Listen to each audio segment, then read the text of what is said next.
El último tren salió de Paddington, en la estación Street Mary, a las 11:47 de la noche, más tarde de lo habitual. La niebla colgaba baja a través del campo, enroscándose en las tenues lámparas del andén que parecían pálidas y fantasmales cintas. El sonido del silbato cortó a través del aire nocturno, estridente, solitario y casi humano en su dolor. Entre el puñado de pasajeros que desembarcaban, dos figuras llamaron la atención. Una era una dama bien vestida, con un sombrero carmesí y una bolsa de viaje apretada contra su pecho.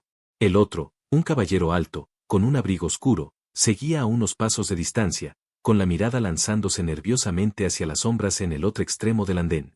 El viejo portero Jenkins, limpiándose las gafas con un trapo grasiento, murmuró para sí mismo que esa gente no tenía por qué llegar a esta hora. Noche espeluznante para viajar, dijo en voz alta, aunque nadie parecía escuchar. Por la mañana, solo uno de ellos sería encontrado. Exactamente a las 7, la señora Margaret Fletcher, quien dirigía la tienda de té al otro lado del carril de la estación, notó algo peculiar. Un fino guante de cuero yacía cerca del borde de la plataforma, húmedo por el rocío. No muy lejos, medio escondido bajo los escalones, había un talón de boleto roto en dos. Al principio no le dio importancia, hasta que la policía llegó antes del mediodía. Un cuerpo se había descubierto en la antigua señal, arrojado por las vías. La noticia se extendió por la calle Mary más rápido que las campanas de la iglesia podrían sonar. En cuestión de horas, todos, desde la mujer del vidriero hasta el chico del carnicero, ofrecieron una teoría. El maestro de la estación juró que vio al hombre del abrigo discutiendo con alguien justo antes de que el tren partiera de nuevo. La encargada de correos afirmó que fue un robo. Ese grupo de Londres, nunca estés demasiado seguro. Y la señora Harley, que siempre afirmó ver cosas, insistió en que había oído el grito de una mujer transmitido por el viento cerca de la medianoche. A la hora del té, todo el pueblo bullía de terrible fascinación. Sin embargo, a nadie se le ocurrió perturbar la tranquilidad de la cabaña en la esquina del camino, donde estaba sentada la señorita Jane Marple frente a su ventana, tejiendo lana color ceniza. Había visto la niebla de noche también, y recordó el silbato del tren. Pero más que eso, recordó la mirada intercambiada entre los dos pasajeros al bajar en la plataforma, una mirada no de afecto ni reconocimiento, sino de miedo oculto. Cuando el inspector Cray llegó de Melchester al día siguiente por la mañana, estaba enérgico, seguro de sí mismo y completamente desinteresado en la conversación del pueblo. Un robo que salió mal, declaró, examinando el bolsillo roto del muerto. El reloj probablemente siguió desde Londres. Los asuntos habituales. La señorita Marple, de pie silenciosamente detrás del hombro del alguacil, no dijo nada. Solo notó el débil aroma a jazmín persistente cerca de los escalones de la estación, una fragancia extraña para una noche de niebla, y las curiosas huellas de un segundo par de pies, más pequeñas, como de alguien que dudaba en acercarse. Cuando regresó a casa, hizo una pequeña nota en su diario. El miedo rara vez camina solo, a menudo va acompañado de culpa. Luego vertió una modesta taza de té y esperó el próximo tren. La mañana empujó la niebla hacia los setos, pero el rumor que había nacido en la oscuridad vagaba libremente por la calle Mary Me. A las 9, la señora Fletcher le había contado al panadero sobre el guante y el billete roto, y para media mañana aseguraba a dos clientes que debía ser una pelea de amantes, porque ¿por qué otra razón una dama con un sombrero carmesí agarraría su bolso como un salvavidas? Afuera de la tetería, el portero Jenkins se apoyó en su escoba y juró que había visto al caballero alto vacilar mientras sonaba el silbato, como si escuchara una señal que temía oír. Vacilación en la calle Mary me hacía tanto ruido como un grito. La señorita Marple, caminando hacia la estación con su cesta, mucho más ordenada que las zanahorias que realmente necesitaba, se detuvo en la puerta y estudió el escalón donde el billete había quedado tirado. Un pequeño y reciente roce marcaba la madera, el tipo de marca que deja un tacón cuando alguien se detiene bruscamente y se vuelve. Una cinta de jazmín flotaba en el aire húmedo, demasiado ligera para el humo y demasiado deliberada para el azar. Recordó la mirada intercambiada en la plataforma, ni calidez ni reconocimiento, sino la cuidadosa cortesía de quienes comparten un secreto que no desean admitir. Dentro de la taquilla, el señor Adcock llevaba la indignación como un abrigo de repuesto. La línea llegó a tiempo, dijo, y el último tren salió limpio a medianoche. No había gente que se demorara, y ciertamente ningún merodeador indebido. Cuando la señorita Marple comentó, muy amablemente, que el jazmín era un perfume curioso para un andén del tren, él tosió y admitió que la señora Harley se había apresurado a pasar antes de las 11, murmurando algo sobre atrapar una carta si el cartero la llevaba. La señora Harley, observó, prefería los presagios a los horarios, y hubiera pasado apresuradamente junto a un calendario para consultar a un gato. La esposa del vicario declaró que la víctima era viajero comercial, porque solo un vendedor llevaría un reloj tan ostentoso. El joven Colin, que leía novelas de suspense tras el mostrador, lo pronunció como chantaje y le guiñó un ojo, aunque la palabra misma parecía resolverle todos los problemas. La señorita Marple aceptó un bollo, lo partió con dedos limpios y preguntó si alguien recordaba claramente el sombrero carmesí. 4 clientes lo hicieron, cada uno en un tono y cinta diferente, y ninguno pudo decir si la portadora llevaba un segundo guante. Como suele ocurrir, el pueblo vio todo y comprendió nada.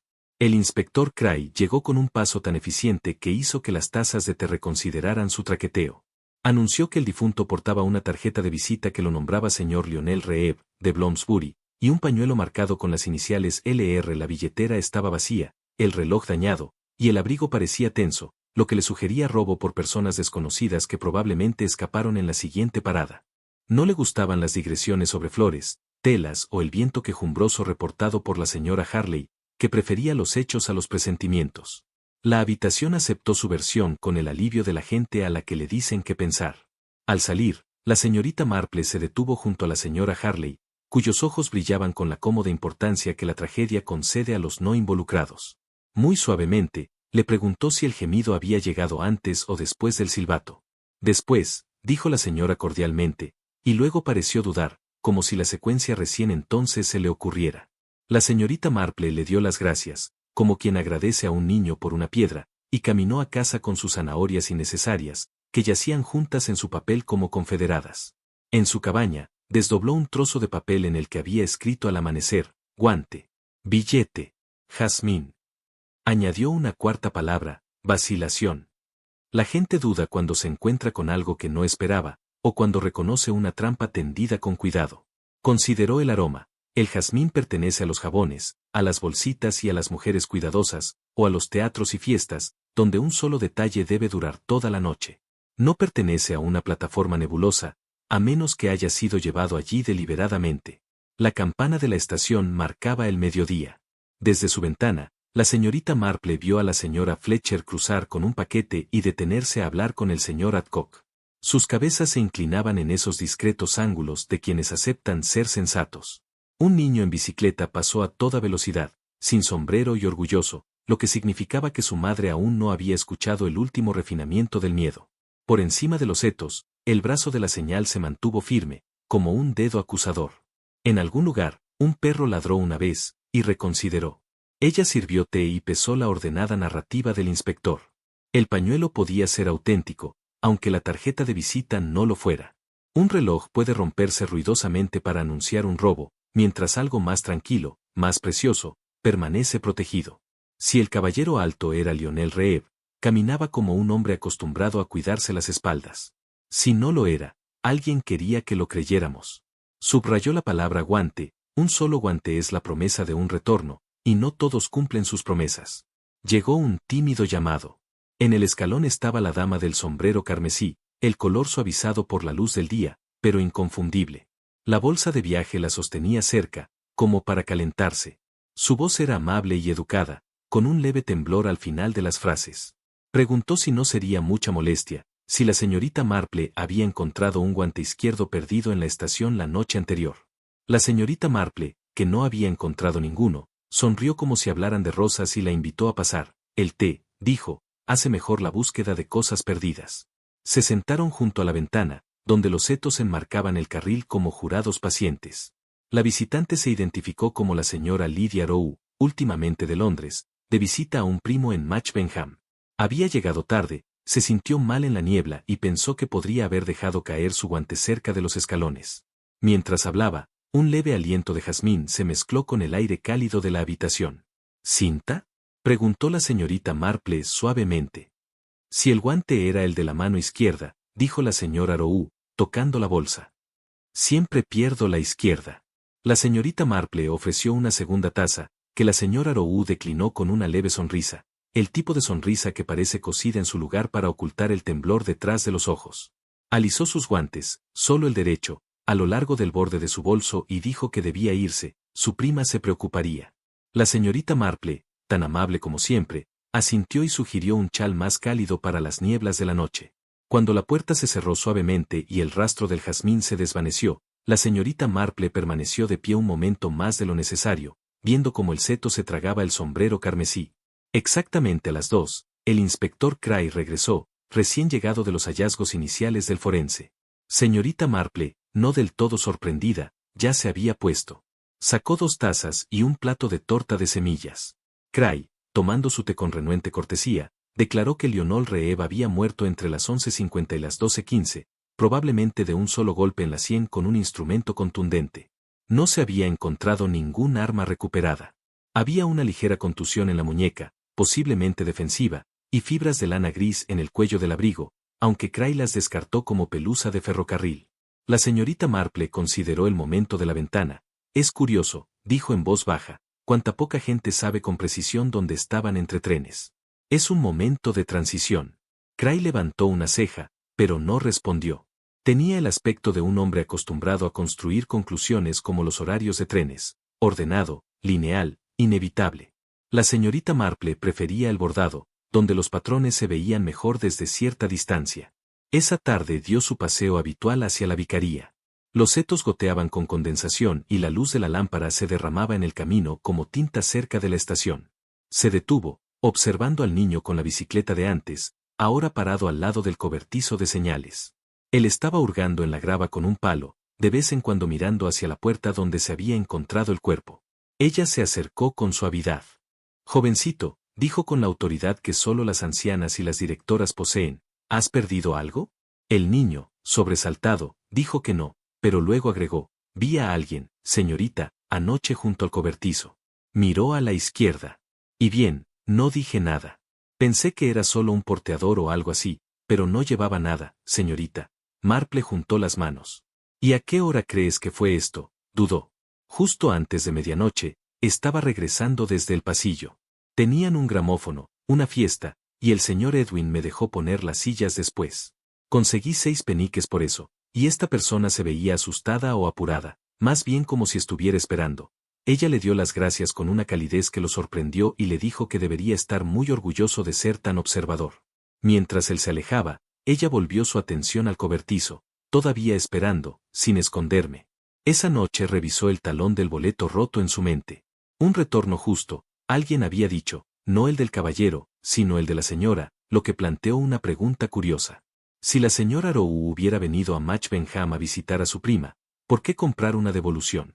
¿Y si no la hubiera visto aún? ¿Y por qué bajarse en la calle María, que era una parada demasiado temprana?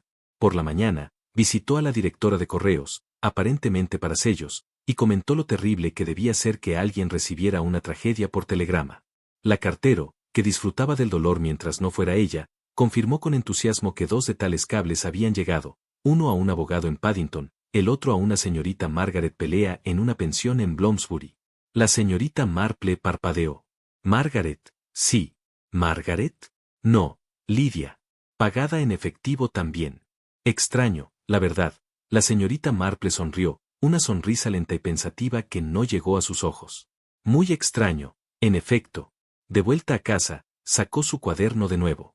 Bajo jazmín y vacilante ahora añadió un nombre falso, y luego los rodeó a todos, no con mucho énfasis, sino con la ligereza que sugiere inevitabilidad, porque cualquiera que mienta sobre un nombre tan cerca de la verdad no es un engañador de práctica, son desesperados, y la desesperación tiene un olor mucho más fuerte que el perfume. Era poco después del mediodía cuando el chal de Miss Marple, doblado cuidadosamente sobre un brazo, caminó a lo largo del Village Green hacia la vicaría. No llevaba bolso, solo una carta agarrada entre 2 dedos, como si el acto de publicarlo fuera simplemente una excusa conveniente para su salida. La niebla de la mañana se había disipado, pero una luz baja y húmeda se aferraba a la tierra, como si algo no dicho se hubiera instalado allí durante la noche. Dentro de la vicaría, fue recibida con calidez por la esposa del vicario, la señora Leticia Dracot, una mujer aficionada al esmalte lavanda y a los ligeros chismes. Mientras tomaban el té, la señorita Marple introdujo gentilmente el nombre Margaret Rowe. La esposa del vicario parpadeó, sorprendida. Pero la señora que vino ayer se llamó Lidia a sí misma, estoy bastante segura. Preguntó después de los horarios de trenes, dijo que se perdió su parada y estaba esperando que un primo enviara un motor. Parecía nerviosa, pobrecita, y se fue antes de que pudiera ofrecerle té. Estaba muy elegantemente vestida, aunque al estilo londinense, ya sabes, uno de esos abrigos ajustados y un sombrero carmesí. La señorita Marple asintió débilmente. ¡Qué curioso! Pensé que podría estar esperando algo o a alguien. Es muy agotador esperar disfrazado. La señora Dracot frunció el ceño. ¿Disfraz de modales? Quiero decir, no hay nada más notable que una mujer que intenta pasar desapercibida. Esa tarde, mientras los niños jugaban cerca de las puertas de la estación y el lechero hacía sus rondas, la señorita Marple permaneció en silencio junto al sendero justo enfrente del cobertizo de señales. La grava había sido removida de nuevo, pequeñas marcas como el rebote de un tacón, no lo suficientemente pesado para botas, paso cuidadoso, vacilación en movimiento. Se arrodilló para inspeccionar la tierra, y mientras lo hacía, una figura emergió del otro lado del seto, Porter Jenkins, con mangas torcidas y enrolladas hasta el codo. Hizo una pausa y le dedicó una sonrisa tímida. Un poco tarde para dar un paseo, señorita Marple. Oh, yo encuentro el aire más limpio una vez que el ruido desaparece, respondió ella. Se oye mejor después de los trenes. Él asintió. Bueno, las cosas han sido raras, ¿no? Ese pobre hombre, muerto así, no te sientes bien. Y esa señora que se hacía llamar señora Arou, pregúntame cuándo parará el último tren aquí abajo. Justo esta mañana. Dijo que podría irse pronto. Qué extraño, pensé, después de llegar ayer mismo. En efecto, dijo la señorita Marple con suavidad, y bastante repentino si recién encontró su guante. Aunque me pregunto, ¿te fijaste si compró un nuevo boleto? Jenkins pareció inseguro. No puedo decir que la vi dentro. Podría haberlo hecho, pero más adelante, la señorita Marple sonrió un poco. Quizás, o quizás nunca tuvo la intención de quedarse. Más tarde regresó a casa y encendió un pequeño fuego, el tipo que significaba más reflexión que calidez. De un pequeño cajón sacó el horario de trenes y una vaina de correspondencia de su sobrino Raymond. La hojeó distraídamente antes de colocarla aparte. Lo que importaba ahora era el patrón, la simetría en las mentiras. Margaret Rowe probablemente nunca tuvo la intención de bajarse en la calle María. Un paso en falso, o un momento de pánico la había traído cara a cara con alguien que no esperaba, o quizás esperaba no volver a ver jamás. La vacilación, la mirada hacia atrás, el agarre del bolso como un escudo, todo sugería miedo, no reencuentro. La señorita Marple recordó las fibras encontradas en el abrigo del muerto, no pelusa de ferrocarril, como afirmó el inspector, sino lana, un tono preciso de gris. Y había visto, al inclinarse hacia adelante para servir el té, que el abrigo de la señora Rowe tenía pequeños bucles de hilo a juego a lo largo del cuello interior, deshilachado en el borde. Tales cosas delatan la prisa, la manipulación de una prenda recién agarrada, o quizás tirada. A las 6, llegó una nota. Estaba escondida en el costado de su puerta, escrita con una letra fina pero desconocida. Estimada señorita Marple, gracias nuevamente por su amabilidad ayer. Debo irme de este lugar antes de lo planeado. No hay necesidad de preocuparse. Simplemente necesito descansar, y quizás claridad. Confío en que lo entienda.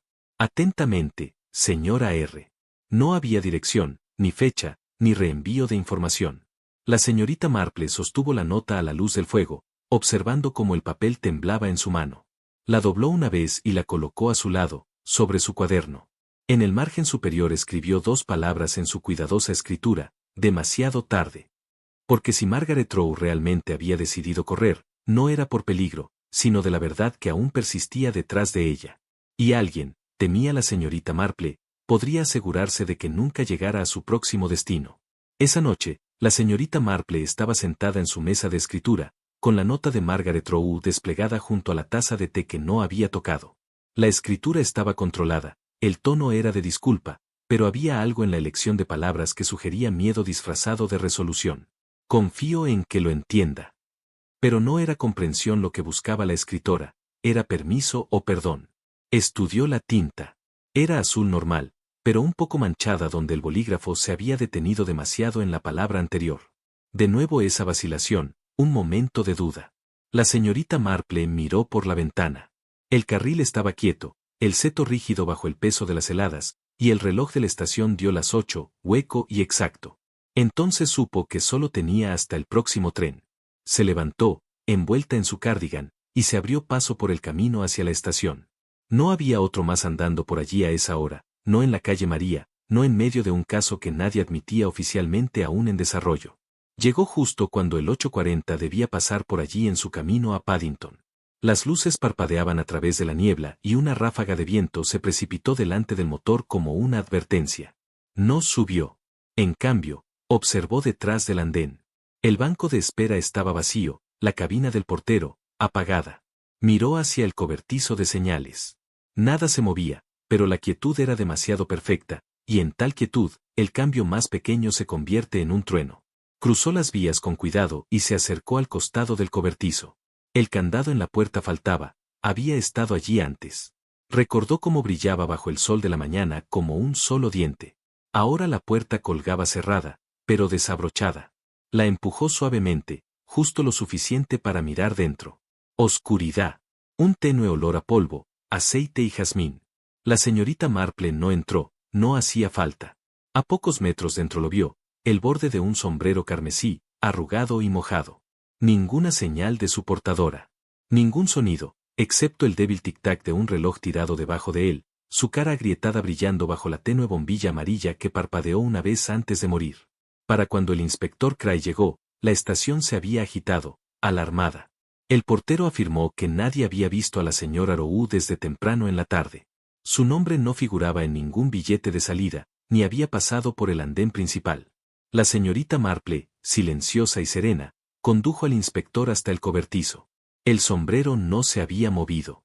Cray se agachó a su lado. Todavía no había cuerpo, no había sangre. Podría haber sido plantado. Tal vez, dijo la señorita Marple en voz baja, pero es difícil plantar una ausencia, mucho más difícil que un regalo. La miró fijamente. ¿Cree que está muerta? Creo que alguien quiere que creamos que lo es.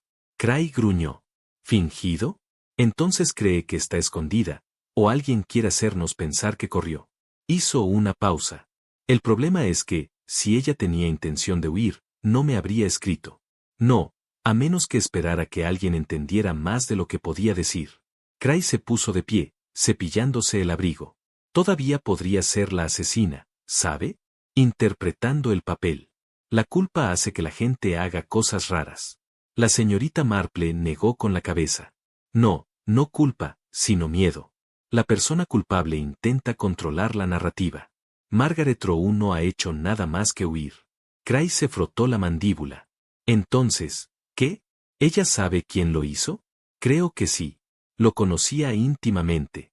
Creo que el señor Lionel Reeve no era un extraño en absoluto.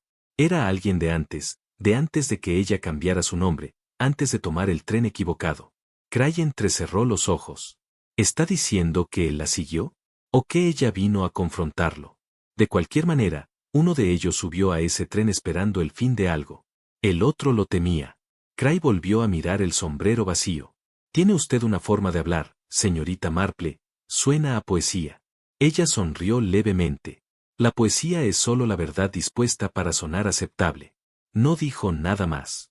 Al darse la vuelta para irse, la señorita Marple miró una vez más el borde de la puerta.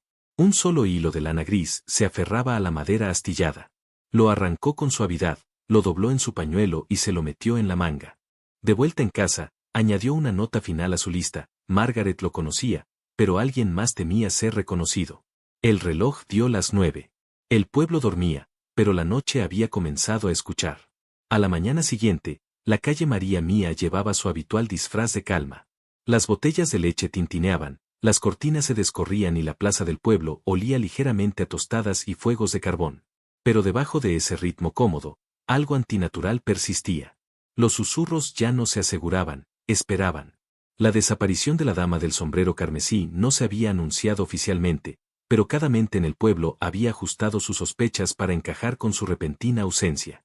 En la estación, el portero Jenkins había reanudado su barrido, aunque lo hacía sin mirar el cobertizo.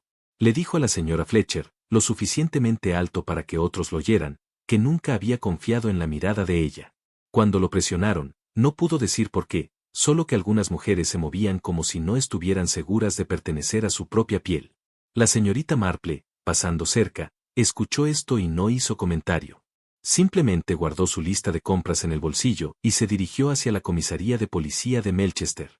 El inspector Cray la recibió con una mezcla de irritación y curiosidad. No le gustaban los aficionados, y menos aún los mayores, con voces tranquilas y ojos penetrantes. Pero algo en la medida de su confianza lo obligó a dejar el bolígrafo. Esperaba que viniera, dijo sin preámbulos. Quiero ver los efectos del señor Lionel Reeb, respondió ella, en particular su correspondencia, si no ha sido ya de vuelta a Londres. Cray estrechó la mirada. No es el procedimiento, señorita Marple. No, replicó ella, doblando cuidadosamente sus guantes sobre el regazo, rara vez lo es. Pero el asesinato tampoco suele seguir el procedimiento. La consideró unos segundos y, con un suspiro más teatral de lo necesario, recuperó un pequeño sobremarcado Rib L. Dentro había algunas tarjetas de presentación rotas, un programa de teatro y una sola carta. Estaba dirigida con la misma letra nítida que la nota que la señorita Marple había recibido, aunque ésta comenzaba con, mi querido Lionel. Ella la leyó en silencio, los labios apenas moviéndose. La carta era emotiva, llena de pensamientos inconclusos. El tono oscilaba entre el dolor y la furia, no me dejaste otra opción. Tuve que empezar de nuevo. Siempre fuiste mejor fingiendo que nada pasó. No había fecha ni firma, solo la última línea, si te vuelvo a ver, no me callaré más. ¿Puedo? Preguntó ella, levantando la carta ligeramente. Cray asintió. De vuelta en su cabaña, la señorita Marple comparó la nota dejada en su puerta con la carta del bolsillo de Reeb. La tinta coincidía. También la letra, pero no del todo. La nota dirigida a ella era cuidadosa y contenida, la carta a Lionel, salvaje y desigual. No el mismo humor, pero sí la misma mano. Era la voz de Margaret Rowe en ambos. Una hablaba como una mujer con miedo a ser hallada, la otra, como una que estaba lista para confrontar. Ella dobló ambas y miró la llama que danzaba en el hogar. Margaret había venido a buscarlo, de eso ya no había duda. Pero si había tenido intención de huir, de acusar o de terminar algo, eso seguía incierto. La pregunta crucial no era por qué Lionel Reeb fue asesinado, sino quién más sabía que ella había venido. Porque esa persona habría tenido motivos suficientes para eliminar no solo a él, sino también a Margaret. Esa tarde, en el cementerio, la señorita Marple caminó lentamente entre las lápidas, asintiendo distraídamente a nombres familiares. Se preparaba el funeral del señor Willoughby, un abogado jubilado que había muerto por causas respetables y atraía a los dolientes esperados. Entre ellos, la señorita Marple se fijó en la señora Harley. Ella se mantenía un poco apartada, los hombros encorvados, el rostro fijo en una neutralidad rígida. Sus manos, enguantadas en gris paloma, estaban apretadas con demasiada fuerza. Después del servicio, la señorita Marple se acercó a ella con suavidad. Debe de estar cansada, querida. Se veía pálida desde el lunes. La señora Harley sonrió mecánicamente. El viento, siempre me molesta el pecho. Por supuesto, dijo la señorita Marple. Supongo que no ha encontrado su bufanda. Dijo que se voló cerca de la estación. Hubo una pausa, demasiado larga. No, supongo que se ha ido. La señorita Marple miró los guantes, lana gris, finamente tejida, deshilachada cerca de los pulgares. Se preguntó en silencio cuántas veces habían sido remendados a lo largo de los años, y si la señora Harley recordaba que un poco de lana puede permanecer más tiempo que la culpa. Esa noche, la señorita Marple escribió una sola palabra en su cuaderno, debajo de la lista que poco a poco tomaba forma, celos. A la mañana siguiente, la escarcha vidrió los muros del jardín y los setos brillaban como espolvoreados con azúcar. La señorita Marple, regando sus helechos de interior con lenta precisión, escuchó el golpe en la puerta antes de que el reloj marcara las 8. Abrió, y encontró al inspector Cray con el abrigo aún húmedo por la niebla y un archivo doblado bajo el brazo. Hemos encontrado algo, dijo. Ella lo condujo al salón, donde la tetera ya silbaba suavemente en la estufa. Él rechazó el té, pero le entregó la carpeta. Dentro había fotografías tomadas la noche anterior en el cobertizo de señales, desde otro ángulo. Alguien había forzado las tablas del suelo cerca de la pared del fondo. Debajo, envuelto en hule, había un bolso de piel carmesí con monograma. Sus cosas estaban dentro, dijo Cray, billetes, una agenda, una llave y un anillo de hostal londinense. La señorita Marple estudió las fotografías con su calma habitual. No hay cuerpo, dijo, pero las probabilidades de que ella dejara esto atrás voluntariamente son muy bajas. Asintió una vez. Entonces, es hora de mirar no a quien pudo haber matado al señor Reeb, sino a quien necesitaba que la señorita Rowe desapareciera tras él. Cray dudó, luego metió la mano en el bolsillo del abrigo y sacó algo más, un trozo rasgado de lana gris pálido, atrapado en una astilla bajo la escotilla. Tenía razón. No era pelusa de ferrocarril. Ella lo aceptó en silencio, los dedos cerrándose sobre él como una oración. Más tarde ese día, caminó por el sendero hacia la cabaña de la señora Harley. El sol calentaba la tierra lo suficiente como para hacer suspirar a la escarcha. Encontró a la señora Harley en el jardín lateral, podando las rosas de invierno con guantes demasiado finos para la tarea. Su expresión se congeló al verla, pero se recompuso rápidamente. Señorita Marple, ¿ha oído hablar de la rifa de la iglesia? No hoy, querida. He venido a devolverle algo. Metió la mano en su bolsillo y sacó el hilo. Creo que esto es suyo. La señora Harley lo miró fijamente, la garganta moviéndose una vez. No sé qué es eso. Claro que no. Es un tipo raro de lana, ¿no? Viene de esa hermosa bufanda que su sobrina le envió la Navidad pasada. Nos habló de ella durante el servicio, teñida a mano, un tono llamado gris paloma. Las manos de la señora Harley se apretaron alrededor de las tijeras. Una coincidencia, en efecto, pero curioso, ¿no cree que tal hilo aparezca en el mismo cobertizo donde un hombre y una mujer desaparecieron? Donde una cerradura se rompió, no por fuerza bruta, sino con la silenciosa certeza de alguien que había estado allí antes. Alguien que necesitaba que esa puerta quedara cerrada solo un instante. La señora Harley se giró lentamente. El rostro, pálido. La respiración, superficial. ¿Cree que los maté a ambos? Creo, dijo la señorita Marple con suavidad, que usted vio algo. Algo que nunca pudo olvidar. El aire se volvió más frío. La señorita Marple miró hacia las colinas, donde las nubes se enrollaban como humo. Debe contárselo al inspector, dijo suavemente. Todo. La señora Harley asintió, la mirada perdida. No traerá su espalda. No, dijo la señorita Marple, pero puede evitar que otra persona desaparezca en silencio. Para cuando la señora Harley llegó a la estación de Melchester, el anochecer sangraba en los cedros. El aire tenía un escalofrío nervioso, de esos que pinchan la piel antes de la lluvia. Ella caminaba rígidamente, con las manos cruzadas sobre su bolso, los mismos guantes gris paloma todavía protegiendo los dedos. El inspector Cray la encontró en la entrada de la oficina de la estación, su expresión ilegible. La señorita Marple se encontraba a unos pasos detrás de él, tan tranquila como siempre, su presencia le daba un aire de calma en el que la señora Harley se apoyaba más de lo que admitiría. Se sentó con cuidado, espalda recta, ojos fijos en un trozo desgastado de linóleo en el suelo. Cray abrió el archivo que tenía delante, pero no dijo nada durante mucho tiempo. Luego, en silencio. Señora Harley, esto todavía no es un cargo, pero necesitamos una declaración. Ella exhaló una vez, y cuando habló su voz era desgastada, pero firme. Solo quería detenerla. No la maté. No la maté. Ni siquiera sé si está muerta. ¿Dónde fue? Preguntó Cray. No lo sé. La asusté, creo. Grité desde las sombras solo una vez, y ella corrió. Dejé caer la bolsa. No la seguí. Pensé que podría volver por ella, pero no lo hizo. Y el señor Reeve, nunca lo volví a ver después de esa mirada en la plataforma. Supuse que la seguía. O la dejó. Juro que nunca puse un dedo sobre él. Cray cerró el archivo.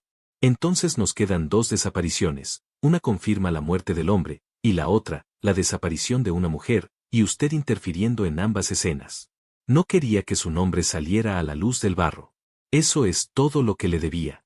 La señorita Marple, que había permanecido en silencio hasta entonces, finalmente habló. La protegiste. La conociste antes, ¿no? Cuando llegó hace años. La señora Harley asintió lentamente. Sí. Ni siquiera tenía 20 años. La encontré llorando en el callejón cerca de la vicaría. Había huido de Londres. Dijo que un hombre la había arruinado y luego intentó encontrarla de nuevo. La ayudé, le cambié el nombre, le enseñé cómo moverse, cómo vestirse. Le dije que lo olvidara todo, pero parece que nunca pudo, señorita Marple, dijo. Y volvió, porque olvidar no fue suficiente.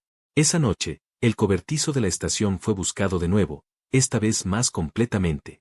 Una huella de zapato desgastada llevaba desde la puerta, a través de la valla trasera y en la maleza detrás del terraplén. Se perdió cerca de un drenaje seco, dentro, enganchado en una pipa oxidada, un pañuelo fino de seda con forro floral y perfume desvaído, jazmín. A la mañana siguiente, el perro de un pastor local encontró un cuerpo en un hueco más allá del límite del campo, frío, boca abajo, con las manos cruzadas bajo el pecho. Era Margaret Rowe. No tenía heridas visibles ni signos de lucha, pero la mirada en su rostro, congelada en un terror silencioso, sugería que había muerto no por violencia, sino por miedo. Exposición, dijo el médico. Sock. Corrió demasiado lejos, demasiado rápido, hacia la oscuridad. Ella no lo había planeado. Cuando el inspector Cray regresó a la calle Mary con las noticias, ya encontró a la señorita Marple esperándolo. Ella había preparado el té, aunque solo sirvió una taza. Nunca quiso confrontarlo, dijo, mirando fijamente el vapor. Quería decirle adiós, o quizás asegurarse de que comprendiera el daño que había hecho. Pero nunca imaginó que lo volvería a ver.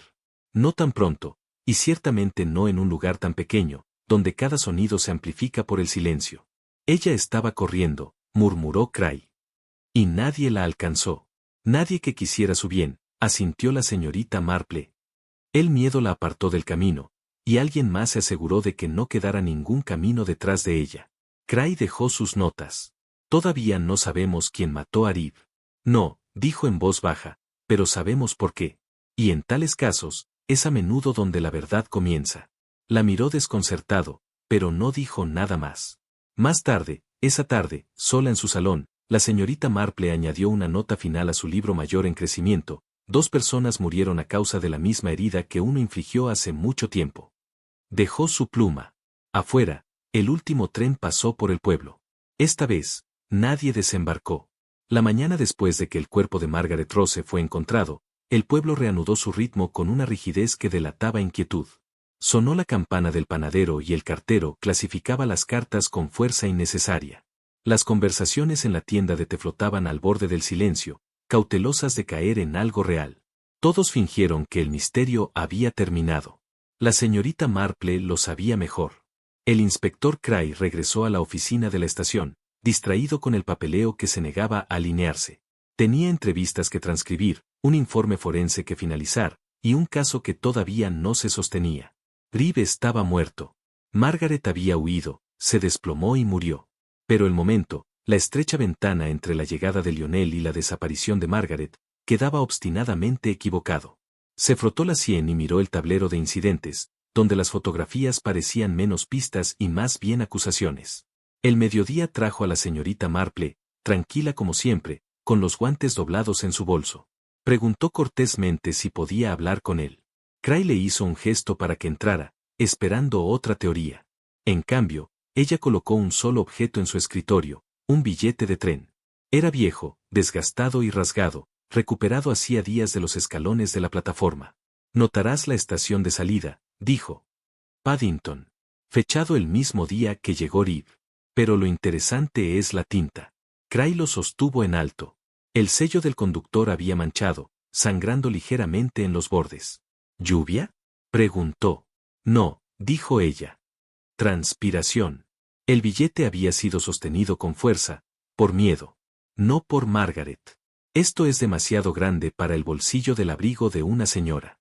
Creo que era el billete original de Rib, desechado para engañar. Cray la miró frunciendo el ceño. ¿Crees que alguien plantó una pista falsa? Creo que alguien lo conoció con intención. Rib no estaba solo de paso. Fue convocado o acorralado. ¿Por quién? La señorita Marple no respondió directamente. Sacó un papel doblado de su bolso. Hay algo más. Un testigo con el que no has hablado. El joven Colin, el niño que ayuda a la señora Fletcher en la tienda.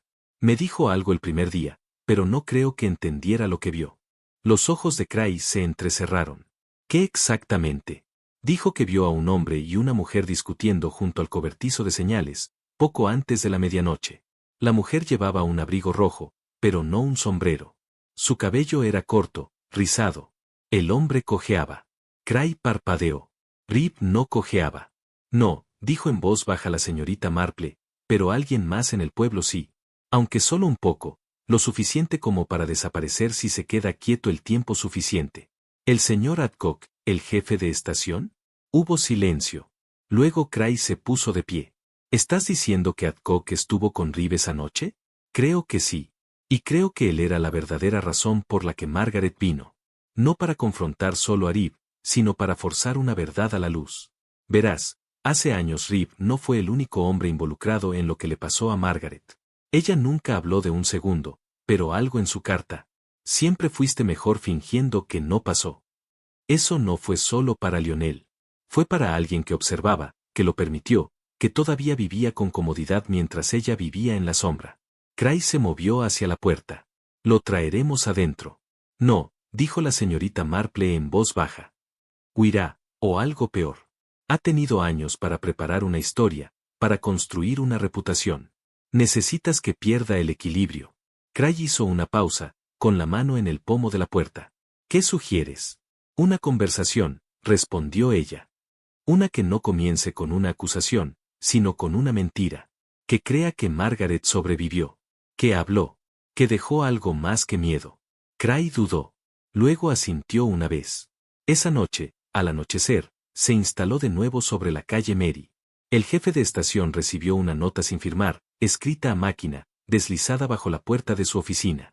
Decía, dijo tu nombre antes de morir. La verdad viene después. La señorita Marple, en casa, tomó un sorbo de té sin prisa. El viento rozó el cristal de la ventana como un susurro, regresando para terminar su frase. A la mañana siguiente, el jefe de estación llegó tarde al abrir la taquilla. Para un hombre conocido por su puntualidad obsesiva, que rozaba lo ceremonial, esto se notó. Jenkins, ya barriendo la plataforma, se quejó con la jefa de correos de que el señor Adcock debía estar enfermo, aunque nadie podía recordarlo enfermo jamás. A las 8, un repartidor de telégrafos fue enviado a llamar a la puerta. No hubo respuesta. La puerta de la estación permaneció cerrada con llave por dentro. Eran casi las 9 cuando el inspector Cray llegó con un agente y una llave. La puerta se abrió lentamente con un crujido. La oficina estaba vacía, ordenada, excepto por la tetera todavía caliente en la hornilla y el abrigo faltante en su gancho habitual. Cray se movió rápidamente a la trastienda. Los cajones habían sido vaciados a toda prisa. La caja del dinero había desaparecido. También Adcock. Al mediodía, se encontró su bicicleta abandonada cerca del bosque, pasando por el viejo Rectory Lane. Las huellas desaparecían en tierra endurecida por la escarcha. Se organizó una búsqueda montada, con perros, pero el rastro se adelgazaba con cada hora. Era casi como si se disolviera en el paisaje. Un hombre que había construido su vida sobre la rutina de repente desapareció sin dejar rastro. De vuelta en su cabaña, la señorita Marple estaba sentada junto a la ventana, el tejido intacto en su regazo. Escuchó en silencio mientras Cray detallaba la escena. Se ha ido, dijo. Si es inteligente, intentará llegar a la costa. Tal vez ya lo haya hecho. Tenías razón, salió corriendo. Pero lo que no entiendo es por qué no lo habíamos acusado. Ni siquiera lo habíamos interrogado. Porque creyó la mentira, respondió la señorita Marple con suavidad. La nota decía que Margaret lo nombró. Y los hombres como el señor Adcock no esperan ser desenmascarados. Huyen en el momento en que su máscara se resbala. Cray se apoyó en el manto. ¿Crees que alguna vez tuvo la intención de exponerlo? La señorita Marple dobló las manos. Creo que Margaret nunca dejó de tener miedo. Llevaba el peso de esa vieja herida, su silencio, quizás incluso la complicidad, más fuertemente que el acto en sí. Puede que no planeara acusarlo. Pero en el momento en que Riva apareció de nuevo, el pasado se rompió con fuerza alrededor de todos ellos. Cray miró el fuego. ¿Qué clase de hombre observa algo así y no dice nada? Preguntó. Un hombre que se beneficia fingiendo no ver, respondió la señorita Marple, y que luego construye su vida sobre la idea de que nunca sucedió. Tarde, una carta llegó a la estación de Melchester, marcada a la atención de la policía local. Dentro, una sola página sin firmar, escrita con una mano cuidadosa y controlada. No la toqué. Nunca le puse una mano encima, niña. Pero yo sabía lo que había hecho Lionel, y no dije nada. Temía lo que él sabía de mí. Tenía cartas, tonterías que escribí en debilidad. Las guardó todos estos años. Cuando llegó, amenazó con mostrarlas, dijo que arruinaría todo. Así que esperé. Discutimos. Él se rió. Le pegué. No fue mi intención matarlo. Solo quería que se detuviera de reír. No había remitente. Solo la línea de cierre estaba escrita en tinta más oscura. Tenías razón. Ella no dijo nada, pero su silencio gritó. Cray llevó la carta a la señorita Marple a la mañana siguiente. Ella la leyó 2 veces antes de colocarla junto al fuego. No es remordimiento, dijo suavemente. Es alivio. Él solo confiesa porque la historia ya ha corrido delante de él. ¿Crees que lo atraparemos? Preguntó Cray. Ella bebió un sorbo de té, pensativa. Con el tiempo, los hombres así agotan sus escondites. Siempre vuelven a los hábitos que los hacen sentir seguros. Aparecerá en un pueblo no muy diferente del nuestro, usando otro nombre, viendo pasar los trenes y fingiendo que puede empezar de nuevo. Pero alguien lo notará, una cojera, un tic nervioso. Y alguien más, otra chica, quizás, oirá algo en su voz que no podrá ignorar. Cray asintió.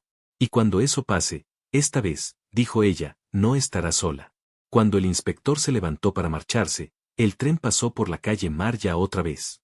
Esta vez no se detuvo. La señorita Marple escuchó el silbido alejándose hacia las colinas largas y huecas. Luego regresó a su silla, recogió sus agujas y por fin comenzó a tejer. Los días que siguieron devolvieron la ilusión de paz. Los trenes circulaban como siempre. Los niños caminaban hacia la escuela con mochilas demasiado grandes para sus hombros. El vicario habló de misericordia el domingo, con ojos que no terminaban de encontrarse con su congregación. En la sala de té, nadie mencionó a Margaret Rowe en voz alta, pero su nombre parecía resonar bajo cada tintineo de porcelana y cada pausa entre oraciones. La desaparición del señor Adcock había dejado un vacío. No exactamente dolor, sino algo más tranquilo, vergüenza, quizás, o la incomodidad de haber confiado en un hombre que sonrió durante décadas y no dijo nada cuando importaba. El inspector Cray regresó a Melchester con sus notas en orden y la investigación acercándose a su fin. No se había emitido una orden de arresto contra Adcock, solo una declaración de interés, redactada cuidadosamente para el público. Su culpa, aunque aceptada en silencio por quienes necesitaban cierre, permaneció no oficial.